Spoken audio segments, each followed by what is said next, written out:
malam ini. Gue merasa pemain-pemain ini bisa bermain lebih bagus. Ini juga mungkin masalah mental. Tapi jangan lupa Argentina ini runner up dunia. Jadi nggak kaget atau nggak heran kalau ada beberapa pemain yang mentalnya agak over respect, terlalu berlebihan. Tapi secara overall gue cukup puas. Kita ini kan,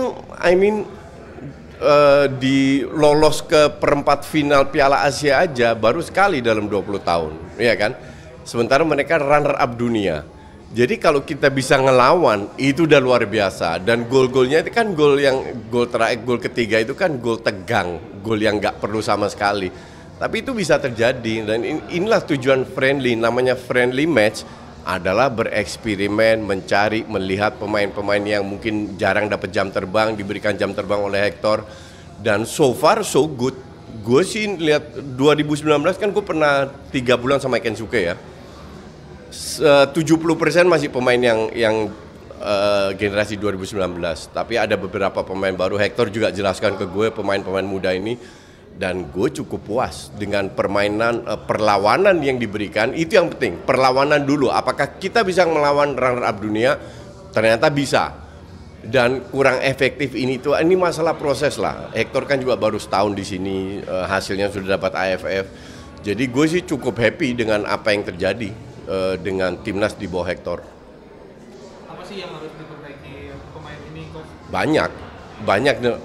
Jam terbang harus diperbaiki, mental harus diperbaiki, gizi harus diperbaiki, sering bermain harus diperbaiki. Jadi kalau ditanya apa yang banyak sekali, kita itu masih belum level target kita kan menurut gue ya itu ikut Piala Dunia 2028 misalnya ya. Jadi masih ada waktu untuk memperbaiki dan ini nggak bisa dari sisi pelatih aja, juga dari sisi klub, dari sisi pemainnya sendiri. Pemain harus sadar bahwa mereka atlet, mereka harus hidup sebagai atlet. Nggak bisa makan seenak jidat. Contoh, kalau lu mau benar-benar bersaing dengan level dunia, yang lu harus pakai adalah standar negara-negara yang biasa ikut di Piala Dunia. Dan Hector sosok yang cocok untuk bisa membimbing mereka. Jadi pemainnya sendiri juga harus sadar. Kan nggak bisa kalau kita di timnas, contoh TC main sehat, makan sehat-sehat, tiba-tiba keluar makan gorengan, mie instan, kan nggak benar. Jadi dari kesadaran juga harus hadir di pemainnya sendiri. Kalau untuk melatih mental, sparring yang kayak gini dibutuhkan gak? Penting banget. Jadi kalau bisa sparringnya lawan top 20 dunia, 10 dunia, sering-sering. Nggak harus di Indonesia, mereka bisa ikut kan. Thailand sering bikin turnamen.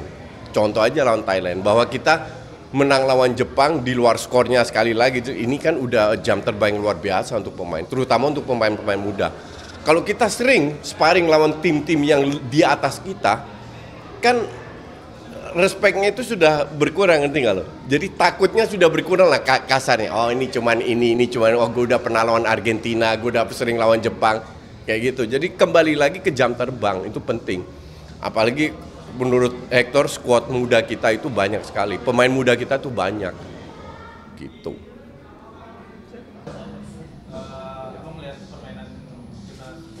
Ya. Oke. Ya tadi gue lihat untuk lawan Argentina yang di bidang runner up dunia bagus banget, bisa ada namanya perlawanan, berani ada peluang juga dan berani keluar mainnya, nggak cuma nunggu doang. Tapi memang tadi gue lihat Hector mencoba rotasi, memberikan banyak kesempatan ke pemain-pemain yang muda juga, termasuk kiper dirotasi semua. Kan Al-Bagir juga hari ini nggak main, tadi di Habibie dan juga Nizar. Ya kita butuh sebanyak-banyaknya experience untuk menghadapi lawan-lawan seperti Argentina ini, supaya memberikan jam terbang juga untuk pemain-pemain yang mungkin menit bermainnya atau experience bermainnya di timnas kurang. Tapi yang gue juga kemarin suka waktu gue wawancara sama Hector adalah yaitu dia tidak memilih pemain based on like or dislike, tapi memang berdasarkan performance, berdasarkan statistik, tim analis. Jadi kalau pemain yang memang awalnya nggak dipanggil, bisa ada kemungkinan dipanggil kalau dia perform juga by statistik juga analis. Itu sih. Ini kan tadi Coach Justin sparring melatih mentalnya penting. Betul.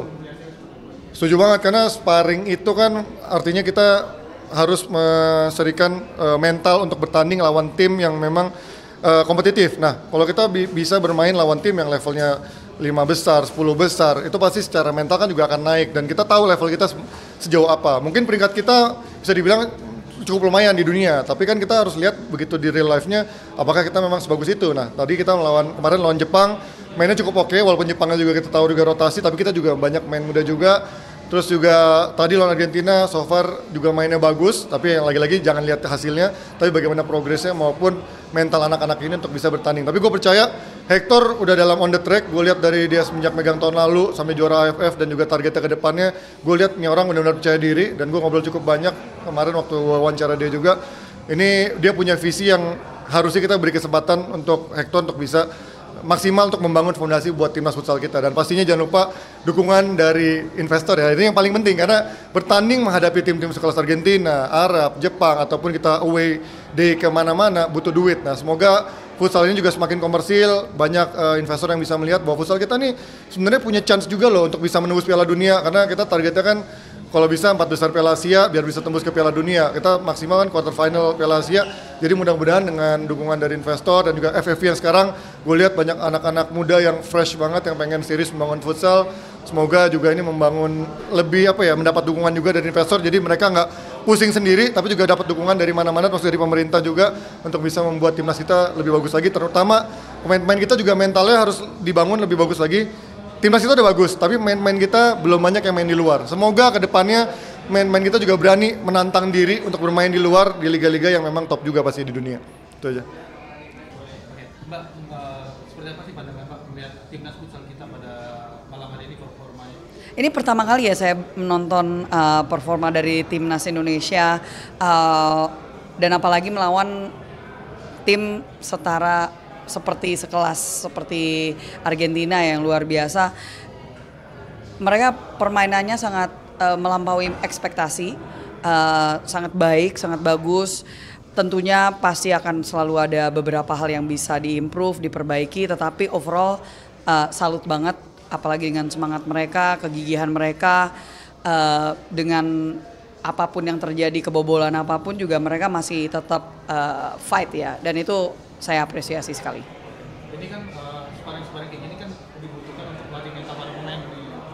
Ini seperti apa sih? Apakah harus terus diadakan ini, Mbak? Iya, kalau misalkan kita bicara tentang permainan apapun ya, olahraga apapun, apalagi yang membutuhkan peningkatan kapasitas teamwork, karena ini bukan permainan yang hanya satu orang saja, tapi kita harus memastikan ada chemistry, ada koordinasi, komunikasi yang terjalin sangat baik antar para pemain, dan itu hanya bisa achieve, hanya bisa kita dapatkan kalau misalkan ada kesempatan untuk bermain seperti ini dengan tim-tim tingkat internasional. Ya,